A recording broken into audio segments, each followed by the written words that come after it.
So we are currently in an unprecedented era where there have never before been as many wretched London players wreaking havoc on online chess servers, over-the-board chess tournaments with no sense of dignity, basically, where they rock up to their tournaments and they play this goddamn system every game. So in today's video, I'm going to be teaching you guys, in my opinion, a better opening called the Catalan, where we aim for this setup where we put our pawns on d4 and c4, put our pawn on g3 and eventually fianchetto our bishop. You can play this against most openings that you can in London, so if your opponent goes for a sub with e6 and d5, you can go for this.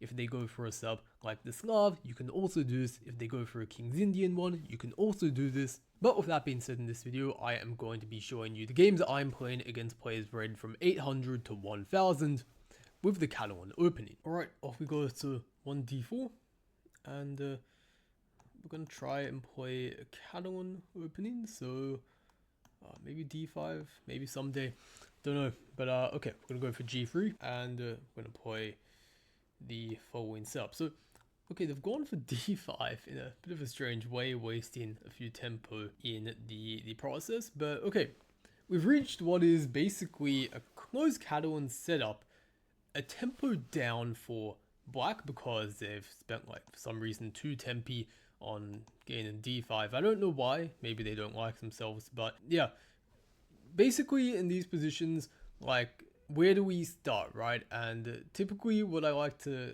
kind of try and explain people is, well, there's one pawn break you need to know, and that's the e4 pawn break, and it's really just about how do we get this pawn break in. So,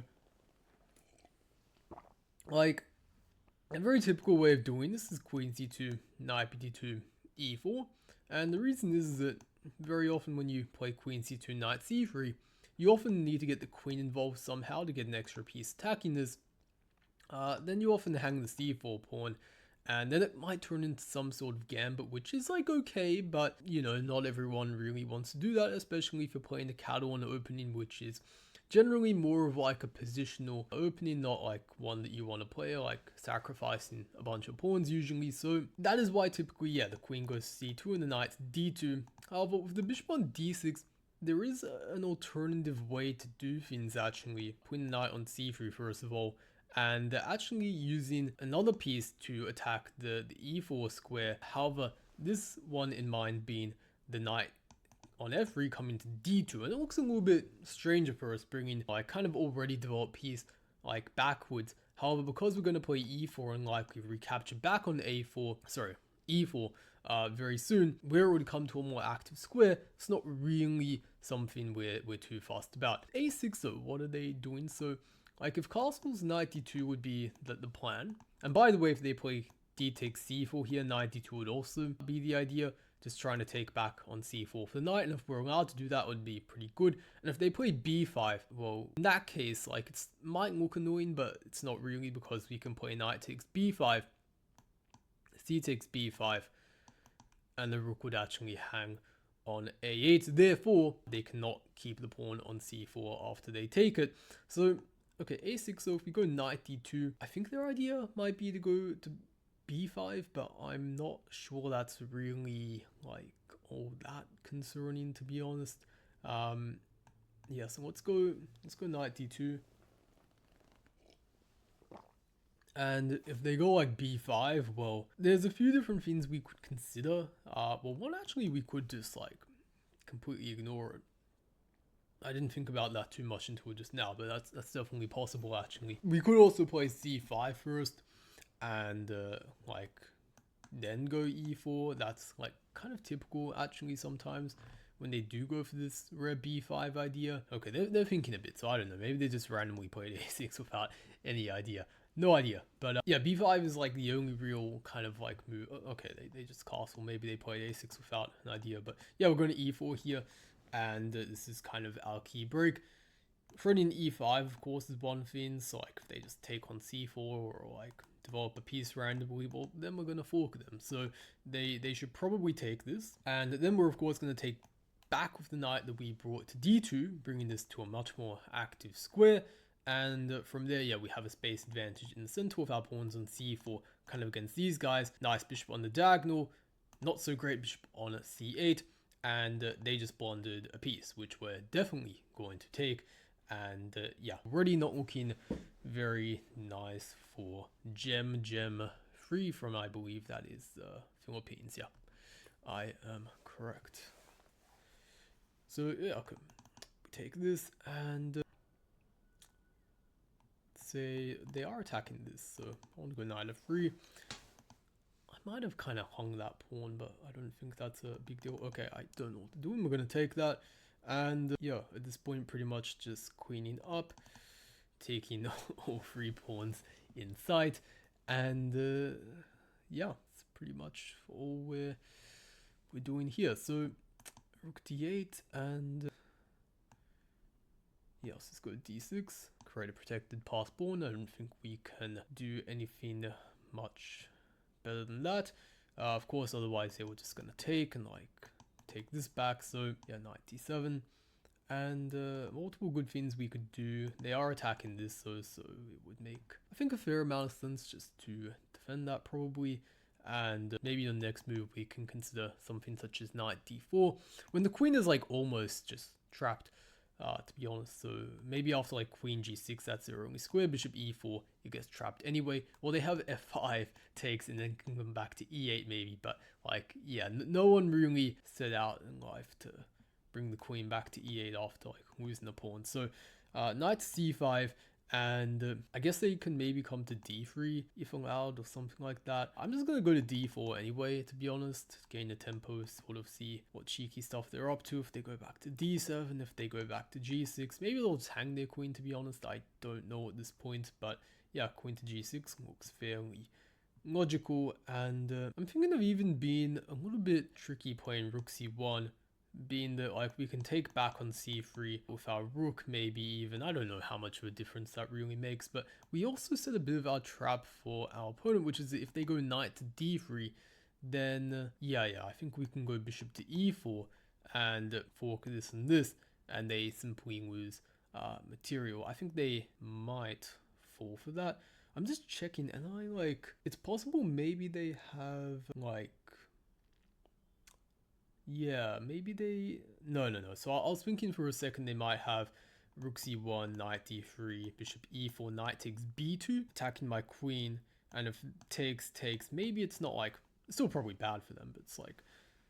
sort of like they're at least winning the pawn in the process, I guess. And my bishop's hanging at the same time their knight is, and they're also like, their knight's not going to get trapped if I just move my bishop, because they can actually come back and take this knight. So that means that after, again, rook c1, knight d3, bishop e4 takes, I was thinking that I can probably just go like queen e2 though, for example, and like, well, their queen is still under attack, and wherever they move it, then like I am always just able to come back and take their knight on the next move. So yeah, I don't think that's an issue. I'm just going to play rook c1, and one of the ideas is that like I can perhaps like, yeah, just play a3 next, and when I take back I can like kick the knight forcefully out, and yeah, that would be a decent idea, I thought. Definitely not necessary at this point. You can pretty much do anything and win. I'm just being a tryhard for no reason and making yeah, my life difficult, I guess, but that's how I like to play chess. Okay, so I think they just fell for it, guys. So bishop e4. Maybe they calculated deeper than us, I don't know. Probably not, I really doubt it. But yeah, bishop to e4, and they took it. Wow, okay. Well, that's a like free queen pretty much, I guess. But yeah, if they... I don't even know what they're doing. So I think queen b3, just like focus in this, and it's not good. They could have at least like won an exchange back, I guess, but unfortunately not really a whole lot can help them. So okay, so at least this, they can like, wherever they move our rook, they can take it. But yeah, if I just take this and then like, I don't know, take that, yeah, this is just hopeless for them, and pretty simple kind of just technique at this point. And yeah, let's take that, probably throw in a knight and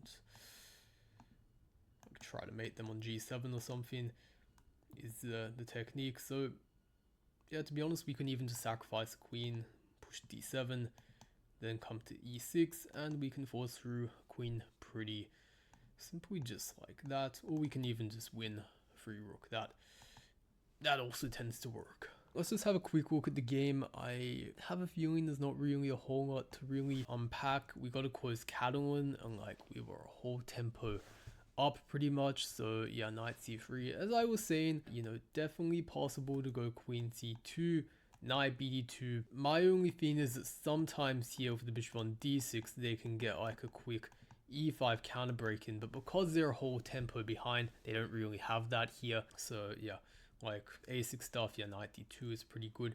If they were going for b5, I was thinking of e4 anyway. The engine quite likes that. It's also saying c5 though, and this is also quite good. And yeah, they might get the d5 square to put a knight on, but it's like, it doesn't really compare to the fact that this bishop is going to be like long term such a bad piece. I talk a lot about this in my video 20 ideas every Catalan player must know. Check that out, and also some other videos I have on the Catalan. But yeah, like this just like after they bonded a piece was pretty straightforward. I don't think we need to talk about this a whole lot more. All right, let's go 1d4 and see knight f6 from the opponent, c4. Well, let's see what they bring to the table. So there's a few different things they can go for this. Let's go g3. We're going to play the Catalan style, finally getting one of these on the board. And yeah, castles, knight to f3. Also develop this knight out. And yeah, they're going for a King's Indian setup here, which is pretty aggressive way usually of trying to play against 1d4, but I quite like going for the Catalan setup against it because it takes a lot of the sting out of a lot of the typical kingside plans that they like to go for because of our very safe setup that we have kind of adopted here. So bishop to g4, slightly uncommon approach maybe, but it's definitely possible to bring the bishop out. And yeah, we're just gonna castle though. We're not gonna react too much to that. Like we could play h3, but there's just not really a need to. Very often they're going to actually try and take, in which case yeah, we can take back with the bishop, but there are also some positions sometimes where we can take with the e pawn and then later reopen this diagonal up for our bishop and use sort of the open file for our rook and also the pawn to kind of help, let's say, control the center as well.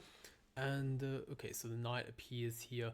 Very often in a lot of these positions we can just play d5, gain a tempo on the knight. We are closing the diagonal for the bishop, but the fact that we gain a tempo and some space usually matters a bit more. So I'm going to take that. I don't think it's a very good idea for them to give themselves the double pawns. We're going to play h3, kick the bishop away. Now they don't have anything to take, so it's not doing a whole lot on this diagonal, unfortunately. Well, it is kind of annoying because they're stopping us from like gaining more space, which is what we'd like to do, which is why we first play h3. We gain another tempo.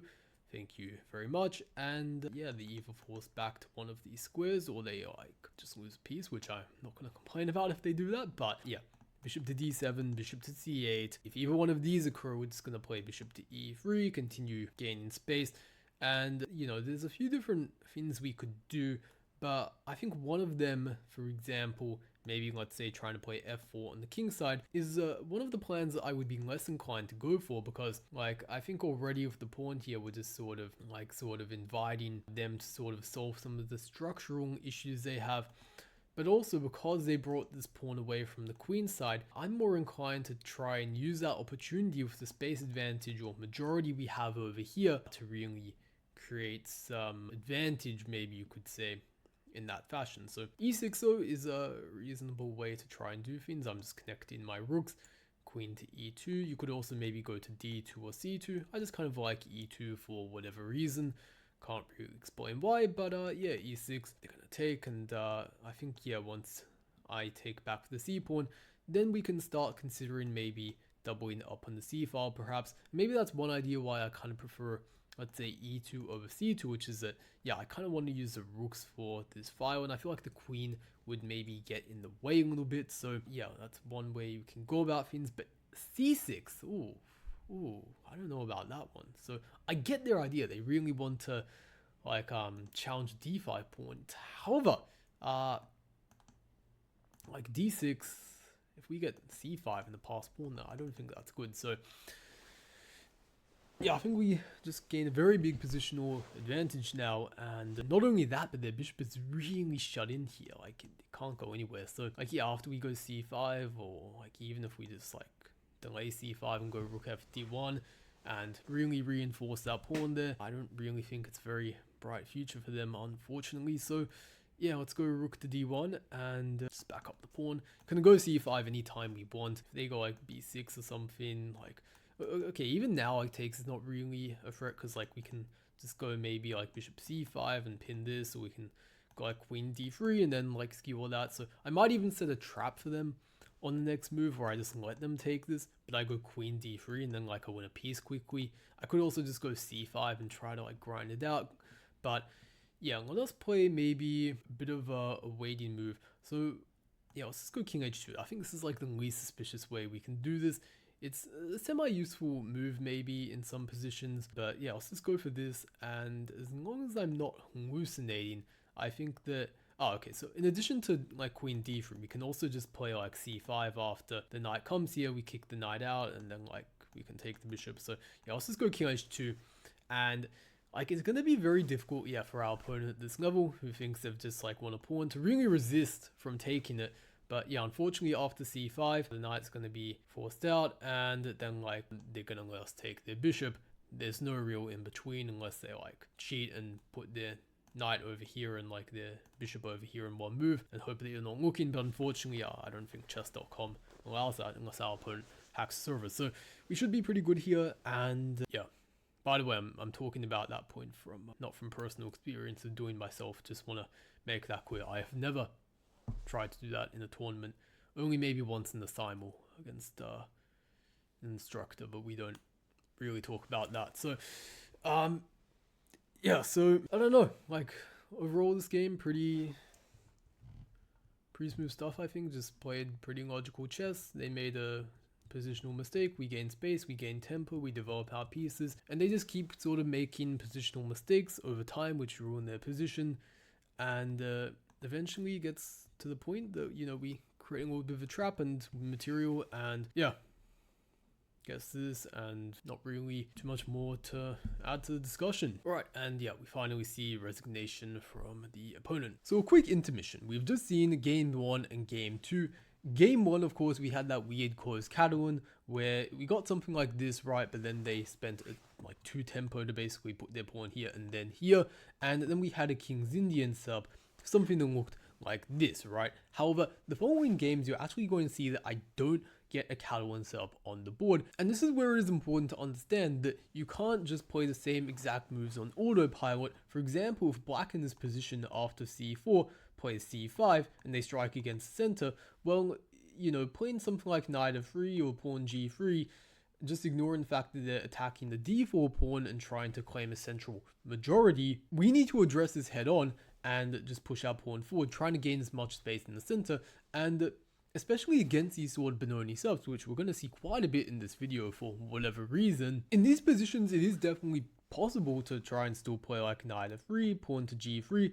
However, with this sort of benoni setup, it is my belief that generally speaking with the pawn on d5, it's not really that wise to try and play pawn to g3, bishop g2, where the bishop often is going to have limited scope on this diagonal. And therefore, as we're going to see in these games, I am more typically going for this plan with knight c3 and pawn to e4, trying to just gain as much space as possible in the center, and I'm playing a bit more aggressively. Also, we're going to see later on an example of a game where when I challenge our opponent's center, they play knight f6 and I just take, and this is because when, you know, our opponent does not really properly defend their center with c6 or pawn to e6, it makes a lot more sense to actually just take and then basically gain, again, this like 2-to-1 pawn majority in the center. Like, I don't know, if they play a move like a6, right? Well, you know, you could play knight f3 and like g3 and just like ignore what your opponent's doing, but like, why not just punish them straight on and play c takes d5? I don't know, this is what I would do, and this is what I recommend you would do too if your opponent does not follow basic opening principles. Alright, off we go. Another 1d4 game, probably gonna go for a Catalan depending on what Mr. Zane plays here, if he even is going to play. That is at this point, you never know. Alright, so Mr. Zane goes for c5. They play in the fashion of the benoni. And yeah, there's a few different things you can do. d5 is the most natural move. If you are a crackhead and like to play the Smith Morrow Gambit against Sicilian defense, well, e4 transposes to that. I'm a normal person, so I'm going to play d5, and I encourage you guys to as well. And yeah, unfortunately, after this, we don't really want to... We could try to play like in a Catalan setup, but usually against benoni, we don't really want to fianchetto our bishop, unfortunately. So here, there's two different things we can do. One is we could play like c4 and play a sort of normal benoni that often happens after like knight f6, c4, c5, d5. But because they've played this particular move order, we can also play our knight c3 before playing c4. Because we have this extra option, and just go like for knight c3, e4 immediately. And yeah, I think this is quite strong, so let's just go for this. And yeah, from black, usually they are either going to go for one of two different things. One is they're going to play like e6 immediately and counterattack at the center. The other is they're going to play a bit more slowly with d6, g6, bishop g7, and play in that sort of fashion. Both of them are okay. And yeah, okay, so knight d7, it's a little bit early to commit the knight there, because usually you want the option of getting the bishop out. This bishop on c8 is usually one of the problem pieces, you could say, in the benoni, where very often black really like has problems with it later on until the game. And so I don't think it makes a whole lot of sense to just block it very intentionally like that. But okay, we're not going to complain. We're just going to develop and see what our opponent does. They should probably go for g6 next, but yeah, not really too sure what they're thinking of. Okay, so yeah, knight e5 is not a great idea. We're going to take that, and they get these double e pawns. Now, it is technically true that maybe you could say like, but oh, they can play like e6 next and then undouble their pawns. Yes, that is technically true.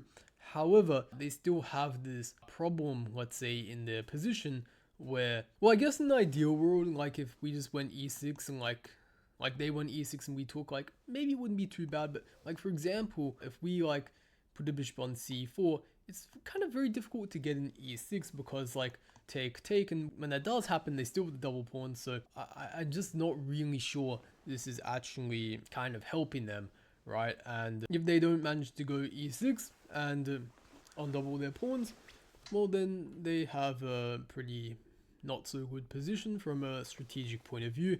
But okay, they finally go for g6 here, which I was talking about. And yeah, so I guess they decided e6 was not for them after all. But yeah, we're gonna play castles. Not a whole lot of thinking to really do. I'm thinking maybe bishop e3 here, just simply attacking the pawn. My only dilemma would be if they like castled. Probably I'm not actually going to take that, because after queen c7 there's actually a skewer here. If they just play like a random move like, I don't know, h5, I don't know why they would play that, but like here it would be okay because we can give a check and we can get out of the skewer in time. But yeah, okay, nonetheless they decide to defend it. And yeah, I think now we want to be a little bit careful of like knight g4 ideas hitting this bishop. So I'm going to play h3 just to stop that. And yeah, now what else? See, so basically we have to consider what is black's plan going to be. And to be honest, I don't really see a clear one for them at this point, just because like e6 again is like pretty like just nailing down on that, like is I guess what I want to say. So there is also the question of what's our plan going to be. I think we can play in the queen side probably, maybe with just like a4, a5 and sort of loosen up this whole construction they have. They have a take, then this pawn drops, and when that pawn drops, like kind of everything falls apart, I feel like. So it is definitely possible you might see a6 from them. And I think a6 is a decent idea in the sense that like when we play a5, the pawn's here, and they can go b5 and they can gain a counter tempo, and that could be decent. However, yeah, queen d6 doesn't really address our idea of a5, so let's just play a5 anyway, continue undermining their structure. And now that they take, we have a few different options we can take back, and we can maybe also consider playing knight b5 gaining a tempo, with the idea being that like if they, well, pretty much, maybe they can go to b6 actually and defend that. I missed that they had that and they could hold everything together, but yeah, if we just take this, I think this is quite unpleasant. If they do that, then yeah, I think I was gonna take here first, but I think we can even play rook to b5 before we do that and really make sure that, because like in the event of rook takes d5, they can just simply, maybe not simply, because probably with how many moves they're making with their queen, it's hard to imagine that can really be good. However, nonetheless, if you can win a pawn without like allowing counterplay, why not do that? So we pick this up, and yeah, it's really not looking very good for our opponent. Let's see, so queen d7, at this point we have to be a little bit careful. I think that our opponent might have a cheeky threat of bishop to a6, so yeah, either we bring in more pieces to sort of help out, or we bring in more pieces to help out. So I'm thinking of bringing the queen at this point and then trying to bring the rook in. I don't know where to put the queen. I was at first thinking of something like queen to a1, but I am also liking the look of maybe just like queen e2, queen d3, and then followed by rook to a1. If I didn't mention already, I was slightly wary of a threat like bishop to a6, but for queen like here, for example, we can just move and like take back, and it's not really any worry. So yeah, I'm just going to go queen to e2. If they go bishop to a6, just rook a5, move to the side very quickly, and yeah, not really any big issues. So yeah, bishop to a6, rook a5. If they exchange, we take back, and again, we're still up a queen pawn. We have a passed pawn on the c file, which we eventually want to get moving forward, and once we get that moving forward, we're going to have probably a fairly simple conversion. But I guess also we could just probably also, instead of trying to be so hurried with the c pawn, we could also just target their a7 pawn. And like, for example, if we're coming to the a file next, it's very difficult to actually properly defend this. So that's also an idea that we can sort of go after. Yeah, so they're targeting this, but I don't really think they can make full use of it right now because like it's very well defended. If we want, we can play b4 and add extra protection, so it's not really something I'm so concerned about. We'll play b4 just to make sure we're like being extra secure, but yeah, it's not really like the pressure on c file anything I'm concerned about. Probably yeah, next on the agenda though, rook a7, and we have to be a little bit careful about taking this and like taking back, because they might have queen takes a7 takes and then like winning this. So we'd probably want to get the queen out of the way first, maybe even like trying to offer a queen trade, and only then going for something like rook takes a7. But okay, bishop h6, I'm not sure what that does. Maybe they want to come to like maybe d2 or something. That would have an idea actually that is maybe slightly more annoying than I anticipated, because if they take and then like they take this because they remove the defender of the pawn, I could see how that could be a slight nuisance. However, we can at the very least always just like move the knight away, and like our queen's still protecting us, so not really a big deal to be honest, but something to be aware of. But okay, rook c7 does not really scare me. I think that like we could go queen b5 as I was sort of talking about, right? Like that's always something we have up our sleeve. Could go knight b5 as well, and like this is always protected. So yeah, let's just go knight to b5. I see no reason why not, to be honest. And if rook b7, I think we can just simply take that. And if not rook b7, well, maybe rook c8, but we're still going to take that. And if not either of those moves, well, we're going to win material. So yeah, after knight b5, not really too much to be concerned about, I think. Yeah, so rook that way, I guess, is the way he's doing it. But let's just take this, I think, probably fine. And I mean, knight takes is also possible, but I kind of like taking with tempo takes. And yeah, because the knight's on b5, we're not worried about like losing material, because this is another protector on a7. And yeah, if this happens, well, okay, we have to be careful now, because takes. It still might even be good for us somehow, but there's just no real reason to take risk at this point. We're like so winning, so we're just gonna take it nice and slow. Not on the clock though, because otherwise we're gonna lose the game. But I think f3, just holding up this pawn, is a good way to start. If they go like bishop to e3 check. We just step to the side. It's not really a worry. But yeah, this one I think we just go knight d6, right? Like, probably. And yeah, I don't think that's gonna lead to a whole lot of pleasure for them. If they take this, we take, and we win a piece.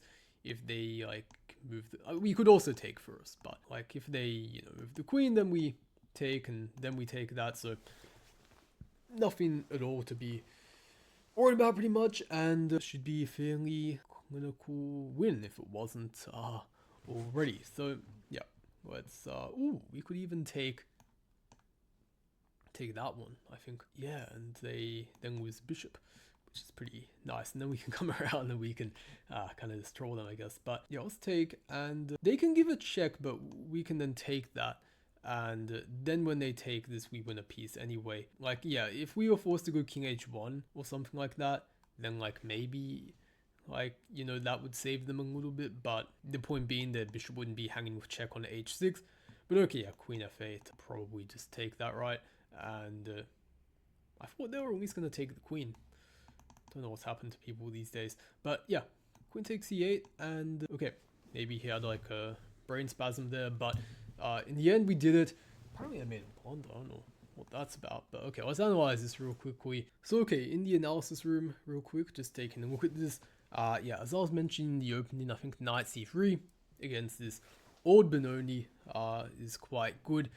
You could go for c4 and allow like a modern Benoni transposition, but yeah, I think this is quite a nice option when you get the opportunity. And yeah, this made no sense, but they did it anyway.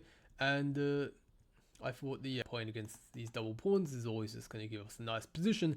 And then we can sort of, if you want to think about it in this way, make use of the kind of majority we have maybe over here, now that their pawn is moved over to this side of the board, and just try and like really crank things up with a4, a5, to see what the engine says. That's a pretty nice evaluation, I must say.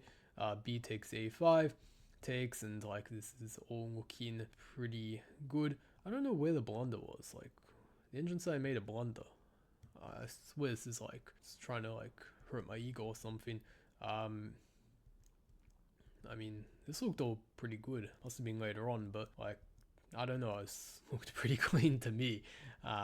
Maybe there's someone who's going to be in the comments like, Sam, you made a blunder here, and like, you're so stupid. But no, I mean, I didn't see a blunder. Maybe I'm mentally handicapped in some way, but yeah, looked pretty smooth game overall. Not too much more to say here. Alright, here we go, a white game, and we see pawn to e6. So let's just go c4, play our normal stuff. Okay, so c5, and yeah, against this, you usually want to go for d5 when they go for a Benoni, and now we see knight to f6. And again, I don't really like going for knight f3, g3 when they have played the Benoni, so I think we're better off just putting our knight on c3 and play more directly in the center in this sort of situation. So usually they exchange at some point now.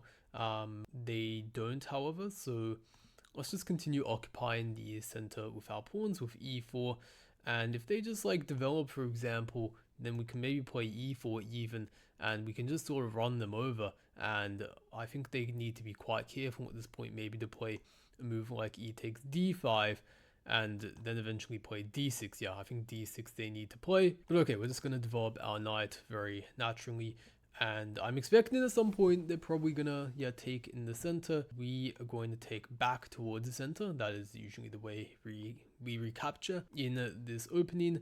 And okay, bishop to g4. That makes a lot of sense, because very often this bishop is a bit of a problem piece in the Benoni, so they probably want to get it off and trade it before we're able to really play like h3 and, for example, stop that. So we're just going to keep developing bishop e2, also sort of cutting off the pin. Expect them to develop. We're going to castle, and let's develop the bishop to f4, put a bit of pressure on this pawn. It also makes it a little bit difficult for them to, for example, play knight b to d7, because then they're just going to hang the pawn straight up. So yeah, rook e8, And basically we need to defend the pawn now, right? But it's not very easy to do. And we can do that maybe with bishop d3, but then we break the sort of, well, this pin becomes enhanced, maybe you could say.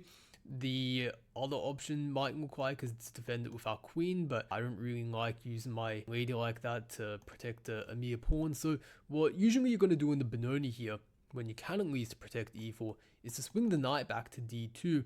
And basically, especially when the bishop is on g4, we do invite a trade. And basically, because our light squared bishop, if you think about it, is on the same color as our central pawns, very often it can actually be a good trade to make, because it's kind of like our bad bishop. So we don't really mind making that trade, and very often in the future our knight can come to the c4 square where it can maybe put pressure on d6. So knight d2 all around in the benoni, very common idea. I have a video on the benoni titled 30, no it's not 30, I think it's like 20 ideas every modern benoni player must know. I mentioned this in there among other things, but yeah, go check that out if you want to learn more on benoni specifically. But yeah, queen to e7 for now. So in addition to putting pressure on the c-file, we can observe that they are also perhaps gearing up to maybe play knight d7, so they won't just hang the pawn as they would with the queen on d8. And like, yeah, if we just play rook e1, they're going to play knight d7, maybe knight e5, and they're not going to have a terrible position if they do that. So I'm considering maybe playing a move like knight c4 and just immediately pressuring that, asking them how they're going to really cope. And if they, for example, play like knight takes e4, I'm considering, for a moment I was considering just taking, making a bunch of exchanges, then taking on d6 the end of that line with the knight, for example. But the problem is, of course, then they can just take the bishop and then they're a piece up. So I'm thinking maybe I do want to protect this first, but at the same time I don't really want to allow this. So maybe there's a way to make this whole knight takes e4 line work a little bit better. Maybe first we can play rook e1 before like snapping this off, and that might actually work quite well, because I mean we're just running to then like win a piece queen, and that's kind of annoying. They could maybe give up the dark squared bishop, but that like really is very weakening. And they can also, after knight c4 here, rook e1, maybe play f5, but then like, okay, we can probably play knight takes e4, f takes e4, and then take on d6. And I think their king side's quite weak. Material is equal, but our pieces are better. So let's have a crack at that. I think knight c4 is an interesting way to play. And I mean, like, pretty much the only way they can actually defend d6 is maybe like rook d8, but that's a very passive way to do it, to be honest. And at the very least, I'm thinking we can play, let's say knight takes d6 anyway, takes, and usually you don't want to give up the two minor pieces for the rook. However, after this you can play e5 at the end of that variation, win back material, and then we're going to be in exchange up. So that's a bit of a mouthful, but basically I think knight c4 is probably a strong idea, pending on whether all these variations work out for us after knight takes e4. I think they do, but it's always possible we might be wrong. So yeah, knight takes e4. Again, I don't think we should take this. I think we should just increase the pressure. And yeah, if they just carelessly take this, then we win material along the file. If they, I don't know, move their knight anywhere, we're going to take the queen. If they do nothing, we're going to take the knight. If they take this, again, as I was talking about, we just take back, and they still can't really take this because this is hanging, and we're still preparing to play f3 or take here. So yeah, let's take back. Our opponent's actually playing strangely not too badly this game. I'm not saying that to indicate any sort of accusations. Like, this is possible. I guess a 900 could play like this.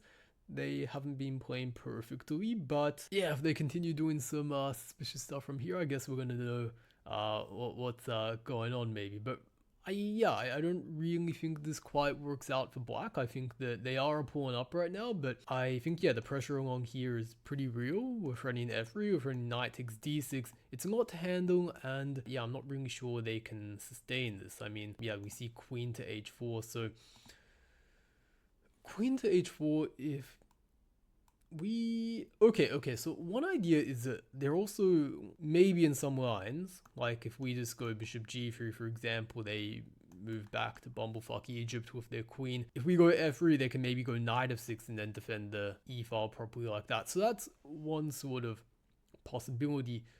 If, yeah, knight takes d6, then again they take back and they defend the rook, so that's Again, something that we don't really want to go for. It's possible maybe we can just go, again though, g3, queen d8, and like f3, knight f6, and they sort of hold it together-ish. So what if queen to f3 maybe is an idea? I guess maybe then f5, and again, then it's actually a lot more difficult to kick the knight out properly. I guess like with this happening, we could just play knight takes d6 and then allow an exchange, and then like probably be better, I imagine. But you know, we are kind of letting them off the hook a little bit, and that's not very fun. We want to really be able to kind of punish them here. So I guess also maybe g3 is perhaps possible, queen d8, and maybe I guess queen to d3 is possible, knight f6, and maybe knight takes d6 is quite strong at the end of that. Attacking the rook if they exchange, then yeah, I think that should be working quite well. So let's have a crack at this one, g3. I don't know what they're gonna do. Maybe they can also do something like queen to h3, but I was mainly looking at this one. If they go like queen h5 or something like that, I think that we just go take f3, knight back, we take, and yeah, for example, like if they go takes rook e1, we take back and they take for the knight. Well, that looks pretty bad because even though they are winning material right now, we get our rook to the back rank before they like actually develop the pieces like a normal human being should want to, and then like we're probably just gonna win because their pieces can't move. So it doesn't matter that we're down a pawn at that very moment. So yeah, after g3 they decide to go queen to f6, and I don't understand this because I thought the whole idea was to free the square for the knight. Where was the queen from again? Okay, yeah, it was on e7 then, but I think yeah, now they probably just lose to f3. I don't see why not, unless they like have some fancy g5 in between move. Sometimes this kind of stuff can happen, but yeah, I don't think that really works. I think we just go bishop d2 and keeping this file open, of course, not like hanging anything in the process, and then like we can kind of cash in at the end, I think. So yeah, I'm also not concerned about them like taking on c3. That's also why I play like the bishop to d2 and not like c1, because then queen takes c3, they might like also attack the rook, and that's kind of annoying. So yeah, I think f3 is pretty good, and yeah, like they like go g5, bishop d2. I don't think that works for them, and like if that doesn't work, well, we're just winning the piece. So yeah, I guess they play like the first sort of 12-ish moves of the game okay, but yeah, after knight c4, I think it was well, to be honest, I'm not sure they had anything to defend after this. Like, it might have already been difficult here, not too sure. Sometimes in this position, these sorts of positions, they like try to not put the rook on e8 so they can keep that square for their knight and defend the d6 pawn. So maybe queen e7 here, knight d2, take, knight d7 immediately, and if they need knight e8 like that, because yeah, like in this position where the rook is in e8, right, like it can be very difficult to defend this, and of course taking. We'll check this after the game, but I'm pretty sure this is like very dangerous, and like maybe they like it's probably not completely losing if they again go like back to d8 or something, or at least like keep f6 open for the knight. But yeah, like this sort of position is yeah, I don't see how this is really gonna work. Alright, so they end up moving their queen backwards. I don't know what the last three moves are honestly about. They move their queen from e7 to h4 to f6 to come back to e7, where yeah, we can ultimately just take this. To be honest, we don't even maybe need to, because the knight's still not ready to move, because like their queen is now hanging on e7 again. But we're gonna be a gentleman and just take it immediately, not show any signs of disrespect. We could have of course take with the pawn, but I think it's easier to just take with the piece, invite a bunch of simplifications, and just win like this. And yeah, the rest is what grandmasters will call a matter of technique. So let's do this technique, I guess. So okay, we see f5, and right off the bat, that's not looking too great for them. I'm gonna take, and yeah, The d6 pawn is looking pretty juicy. We can take it, but I also just want to bring our final piece into the game. Rook e1.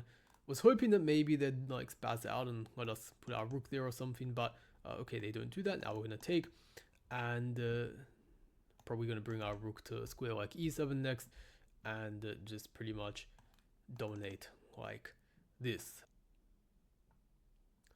Okay, and we can give a check, but we can also take the pawn, and yeah, following up, we have bishop h6 check as a threat, king g8, rook g7, king h8, and then mate on f7. So let's go for this. Boom. And I was gonna pre-move knight to f7, but actually if they go here, that's not quite mate yet. So okay, but they go to h8, so this is of course finishing the game. Let us briefly check this, analyzing. Yeah, so we have the following opening. We can do this. They played bishop g4 a little bit earlier than is typically played, but yeah, this is still normal enough. Queen e7, and yeah, knight c4 is in fact the top move. I was saying here maybe they could play like queen e7 and then like go for something like this, right? And maybe like in this sort of position of knight c4, now they can play knight e8 and then like try to play knight e5. They don't really want to play knight e5, by the way, if this means like allowing us to get a past d pawn. This is usually something they want to avoid. So like this position though, rather, for example, like here they don't really mind it as much. Well, they can take the piece, but actually this one also. Now it's a little bit different because a few pieces are being exchanged, and the knight's also ready to completely blockade the past d pawn, which doesn't really make it strong. So that's just a few points, but yeah, in general, knight d2, it's a very thematic maneuver, and then targeting the weak d6 point with knight c4, and then like, yeah, I think these tactics worked out well. For some reason the engine wants to play this a bit more than it does this. I don't really understand that, but I'm sure that has some point to it. In the end though, they just ended up sort of mucking around a little bit too much, and then just losing the piece. Alright, off we go.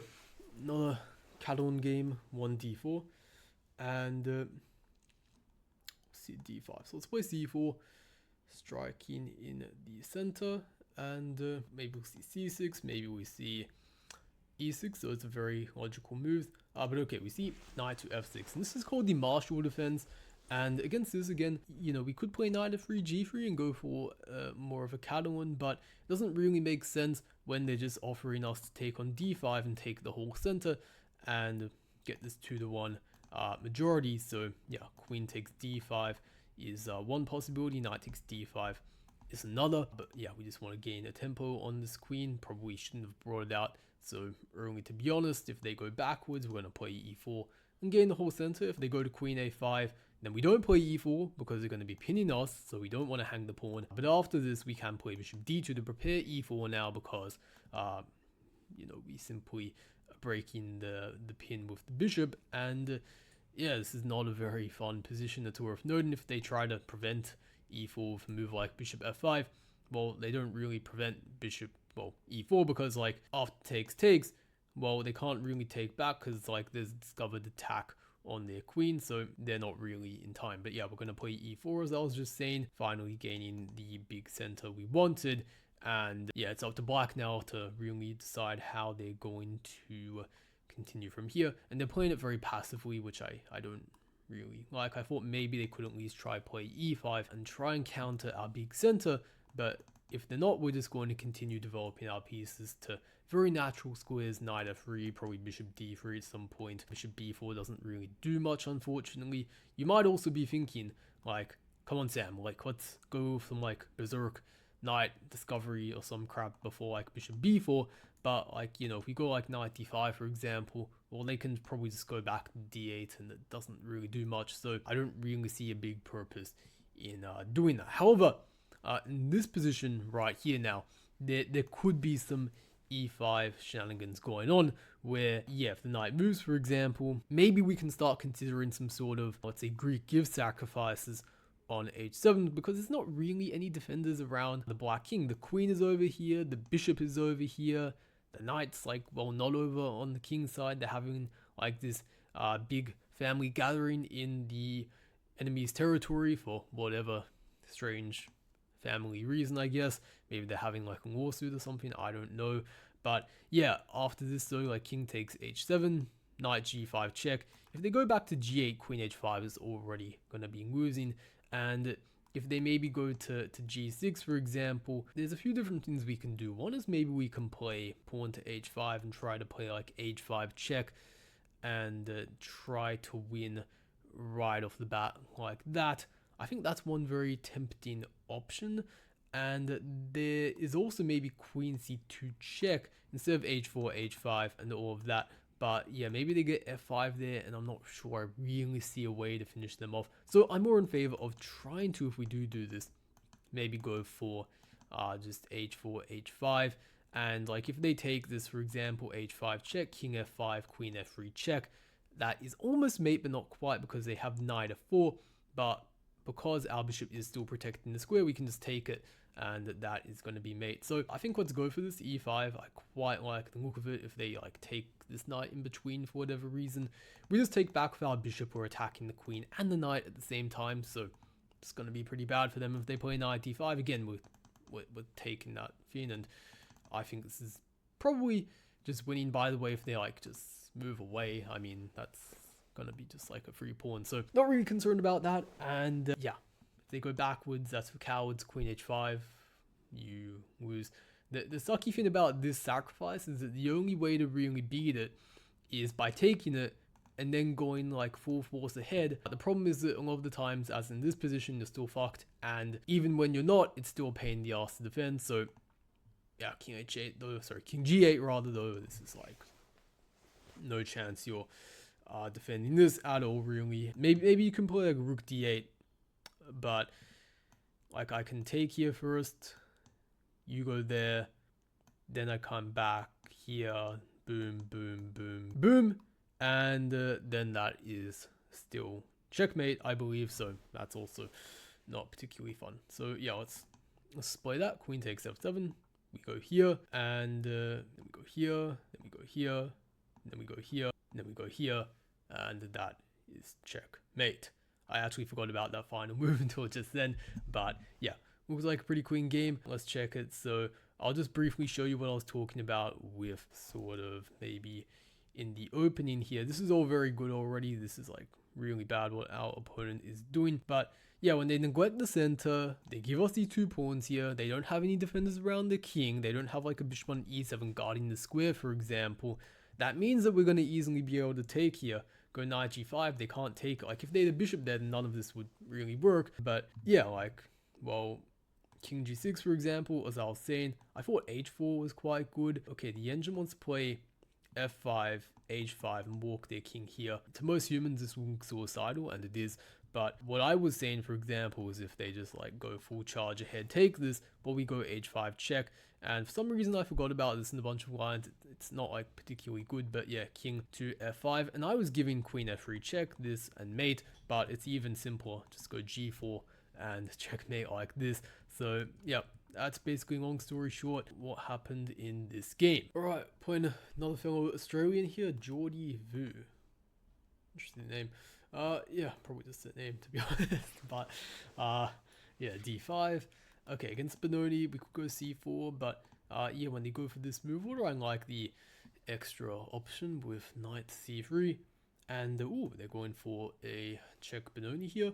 So yeah, when they go for this, this is, yeah, the check Benoni. You don't really want to take that.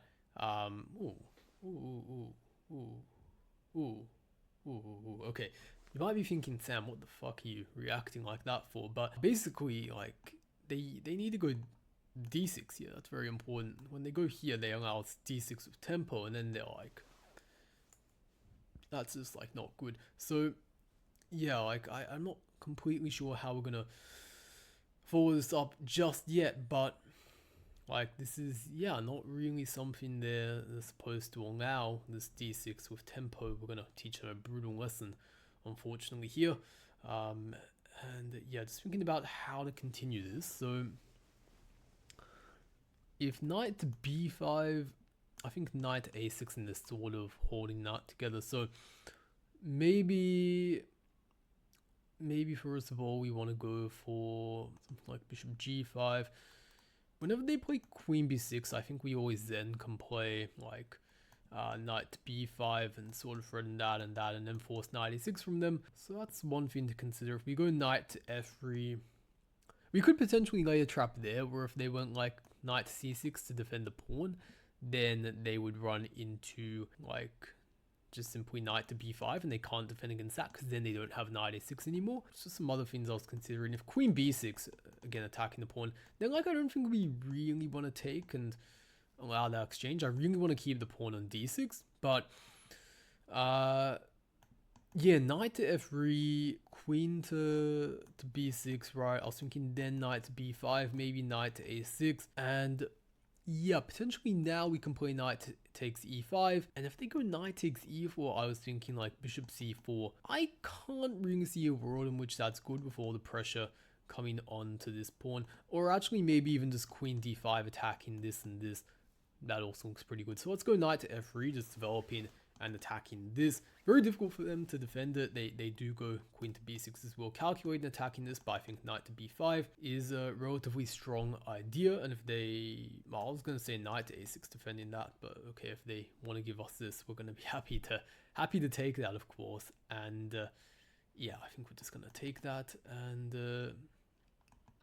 if they let us win the queen, we're also going to take that, I think. And yes, we calculated a bit, paid off, and I think we made one mistake. What kind of insult is that? Maybe saying knight f3 was like not the best move, but I'm pretty sure like this is like, yeah, this is +4 already, guys. Like that's how bad this is. But yeah, after bishop to f8, okay, wants to play knight b5 immediately. Now it's saying knight f3. Yeah, chess.com, like the game review, honestly, like half the time it tells you complete kind of BS. But yeah, this is pretty much just winning material on spot, because yeah, like as I was saying, knight a6, knight takes e5, we win a pawn. This is defended very firmly. Like there's just nothing they can really do to break out because they can't develop. If they go g6, they're just like not in time with like bishop c4 and us crashing in on f7. If they take this, then I was saying like queen d5, I think, but they do have knight takes d6. I forgot about that actually. So maybe queen to e2, and then yeah, like we might have some sort of like discovery like this that would just completely and utterly end the game. But yeah, a lot of mistakes that can be made early on in the Benoni. This is one of them, and while it's definitely possible just to develop your pieces, it's also possible just to completely slaughter your opponent at the same time, so always watch out for this possibility.